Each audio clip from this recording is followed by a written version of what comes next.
చేస్తావా లేదా వైసీపీకి ప్రజెంట్ చేసేసి ఉద్రానైనా ఈ దరిద్రం అన్నాక అప్పుడు ఆ చిప్పు పోయిందండి. ఫ్రెష్గా ఏబిఎన్కి వెళ్ళి నేను ఇంటర్వ్యూ చెప్పాను రాధాకృష్ణ గారు.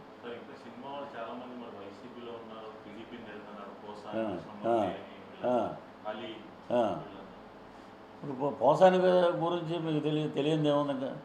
పోసాని కృష్ణమూర్తి సినిమా వాళ్ళు ఎవ్వరూ లేరు, వాళ్ళిద్దరే ఉన్నారు అక్కడ.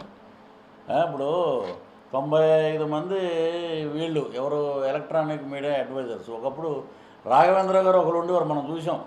ఎలక్ట్రానిక్ మీడియాకి సంబంధించి ఒక రాఘవేంద్ర గారు ఉండేవారు, ఒక 5-6 ఉండేవారు అంతే మెంబర్స్. ఇదేంటి ఇది, ఒక్కొక్కరికి బ్రహ్మాండమైన శాలరీసు, వాళ్ళ కార్లు, వాళ్ళ గన్మెన్లు, వీళ్ళు ఏం పుడిచారు, అందరూ నిశానిగాళ్లే కదా ఎవరు అంత అక్కడ ఉంది. ఓ గట్టిగా మాట్లాడితే ఏదనంటే మేము సిద్ధం, దేనికి సిద్ధం, ఓడిపోవటం సిద్ధం.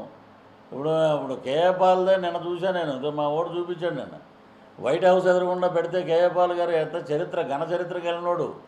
14 లక్షల మంది ఉండేవారంటే మీటింగ్కి, ఒక్కొక్క స్పీచ్ చెప్పాలంటే 40 కోట్లు ఇచ్చి పిలిపించేవారంటండి ఆయన్ని. అలాంటి కేఏ పాల్ రాజశేఖర రెడ్డి గారి దెబ్బకి పక్కకి వెళ్ళిపోయాడు ఆయన. ఇప్పుడు ఈ దెబ్బకి చెప్తానే ఉన్నాడు, నన్ను ఆశీర్వదించి నన్ను నా ఆశీస్సులు తీసుకోండి, మీకు పనికొస్తే నాశనం అయిపోతారని ఏ మాట అన్నాడు తాడేపల్లి వెళ్ళి. అదే జరుగుతుంది. తీర్పు అయితే ప్రజలు ఏకపక్షంగా ఉన్నారండి.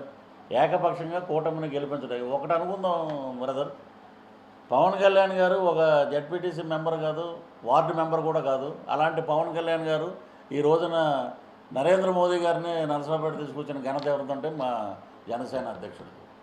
ఏ ఎమ్మెల్యే పదవి కూడా కాదైంది. మరి ఆయన నీతి నిజాయితీ, గ్లాసు చెప్పారు డైలాగ్ కూడా, గ్లాసు పగిలే కొలితే పదునెక్కుద్దని. ఇప్పుడు 2024 ఇప్పుడు మేము 2 చోట్లకి వెళ్ళాలంటే కొంచెం కష్టం.